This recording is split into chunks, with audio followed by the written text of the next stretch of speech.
Semiconductor, data centre અને gift સિટીમાં fintech ક્ષેત્રે 1 લાખ લોકોને રોજગારીની તકો અંગે રાજ્યના નાયબ મુખ્યપ્રધાન હર્ષ સંઘવીએ TV9ના સૌથી મોટા થિંક ફેસ્ટમાં વાત કરી.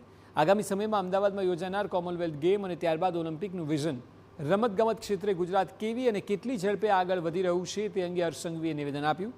તો ચાલો માણીએ Adani presents TV9 what Gujarat thinks today કોન્ક્લેવની એક ઝલક.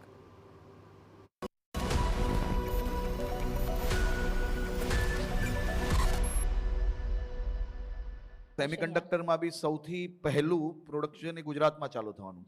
કેવલ સેમિકન્ડક્ટરનું આ નહીં, સેમિકન્ડક્ટર ફેબ બી આપણા ત્યાં ગુજરાતમાં ધોલેરામાં સૌથી પહેલું ચાલુ થશે દેશનું.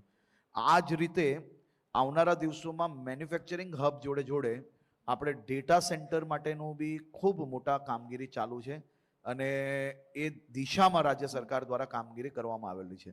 ફિનટેકની અંદર, ગિફ્ટ સિટીની અંદર આટલી મોટી ઓપોર્ચ્યુનિટીઝ ખુલી રહી છે. ગિફ્ટ સિટીની તમને વાત કરું તો હમણાં જેટલી બિલ્ડિંગ્સ અવેલેબલ છે ત્યાં, એના કરતાં ડબલ બિલ્ડિંગ્સ આવનારા 1 વર્ષની અંદર તૈયાર થઈ રહી છે. એનો મતલબ કેટલા મોટા ઇન્વેસ્ટમેન્ટ આવી રહ્યા છે. બીજા 1 લાખ લોકોને ગિફ્ટ સિટીની અંદર આવનારા 2 વર્ષની અંદર જોબ્સ નવી મળવાની છે. તમે કલ્પના કરો 1 લાખ લોકો કોને કહેવાય, અને એ બધી હાઈ સેલરીડ જોબ ત્યાં મળવાની છે.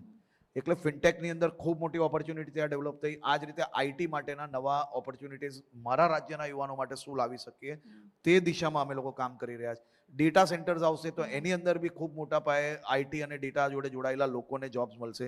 ડેટા સેન્ટર્સ જોડે જોડે ડેટા માઇનિંગનું કામગીરી બી ત્યાં કઈ રીતે થઈ શકે તે દિશામાં બી રાજ્ય સરકાર ગંભીરતાપૂર્વક વિચારી રહી છે.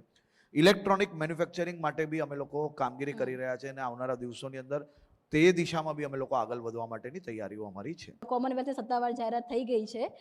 એ સમયમાં રાજ્યની અંદર સ્પોર્ટ કલ્ચરનું ડેવલપ થાય, સ્પોર્ટનું એ પ્રકારનું ઇન્ફ્રાસ્ટ્રક્ચર બને અને ગુજરાતના પણ જે ખેલાડીઓ છે એમને પણ મેડલ મળે. એ આખું ઓલ ઓવર કઈ રીતે રાજ્ય સરકાર છે એ ડિઝાઇન કરશે? કેમ કે આ વખતે સૌથી વધારે બજેટ એ સ્પોર્ટ્સ ક્ષેત્રે ફાળવવામાં આવ્યું છે રાજ્ય સરકાર તરફથી. ગુજરાતમાં જે બી આપણે આ ડેવલપમેન્ટ કરી રહ્યા છીએ, ઇન્ફ્રાસ્ટ્રક્ચર ડેવલપમેન્ટની વાત કરું છું, એ કોઈ આ માત્ર ઇવેન્ટ્સ લાવવા માટે નથી કરી રહ્યા.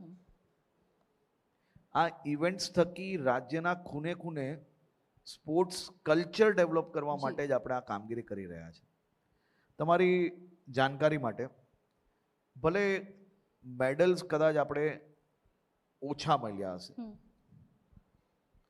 પરંતુ આ દુનિયાની અંદર કોઈ બી એવી ગેમ નથી કે જેની અંદર 73 લાખ લોકો ભાગ લેતા હોય. ગુજરાત એકમાત્ર એવું રાજ્ય છે કે જ્યાં ખેલ મહાકુંભમાં 73 લાખ લોકોએ એક જ ગેમની અંદર ભાગ લીધો હોય, એટલે એક જ ટુર્નામેન્ટની અંદર ભાગ લીધો હોય. આ ખૂબ મોટું અચીવમેન્ટ છે.